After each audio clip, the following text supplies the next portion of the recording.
Hello and welcome. So this is just a short video. This is a bonus deep dive to accompany the deep dive focusing on the post-processing stack. So the previous post-processing one was looking at the built-in pipeline. And I said that it worked quite differently with the high-def pipeline and the universal pipeline. So that's what I'm going to be showing you in terms of what's different with that. So one of the big things there is the first thing and really important thing is we do not add in the post-processing package. The high-def pipeline has post-processing built in by default, and it has a slightly different system for it. So I want to show you, this is the default scene, and it's enough to illustrate what we're talking about with this. So under lighting is where the various volumes are configured. So similar to the one in the built-in pipeline where we can set up volumes, and those volumes can be global or local. So whereas in the built-in one, that was a tick box for is global. In this case, the mode can be set to global or local. We've still got weight, we've still got priority. They still have an area that they can encompass. So we can select different ones. So we have, for example, some local ones here, and I'm just going to turn off the post-processing so we can see these. This is a bit more of a typical setup. We've got different rooms, and we have different setups happening for the volumes. So these also still have a profile, but these are not a post-processing profile. These are a volume profile. So really important. They're quite different setups. They have different effects. So there are some extra effects that we can apply in the high-def pipeline, and the way we work with them is different. So we still have volumes. They can still set to be global or local. Their profiles are different. So they are not a, if we go down to create, we aren't talking about a post-processing profile, and we'll see because we don't have that stack installed. So we don't have the post-processing package installed, so we have volume profiles. So built in, we're looking for post-processing profile. In the high-def pipeline, we are looking for volume profiles. But they have the similar sort of setup. So we have things where we can be doing stuff like exposure. Fog is now there as a post-processing effect. We can switch over to the game view and we'll be able to see kind of the visuals. So we've got extra things that we can be doing here. So little things like contact shadows.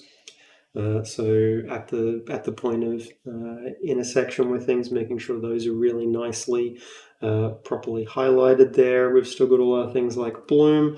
We have a lot of actual effects here. So the volumes, they're gonna cover things more than just post-processing effects. They do include post-processing, so we've got a whole bunch of different ones, and we've got more than what we have in the actual main post-processing stack. So with the high-def pipeline, a lot more in the way of effects, but we still have volumes.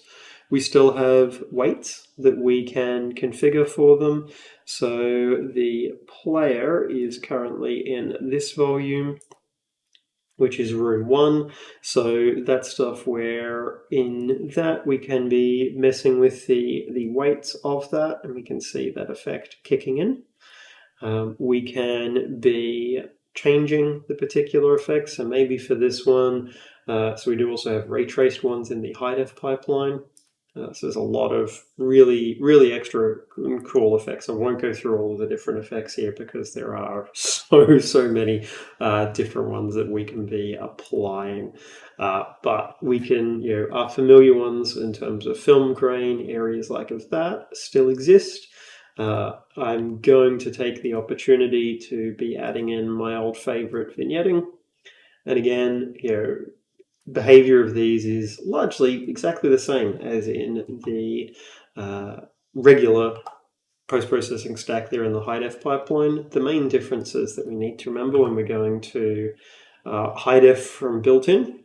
So in built-in, we are using post-processing profiles, whereas in high-def we are using volume profiles.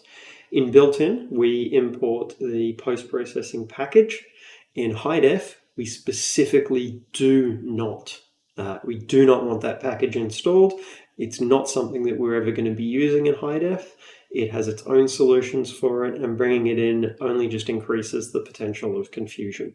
Otherwise, the setup works largely the same. We have volumes, those volumes have profiles, we can change their weight, we can blend between them, we can have volumes that are global and volumes that are local.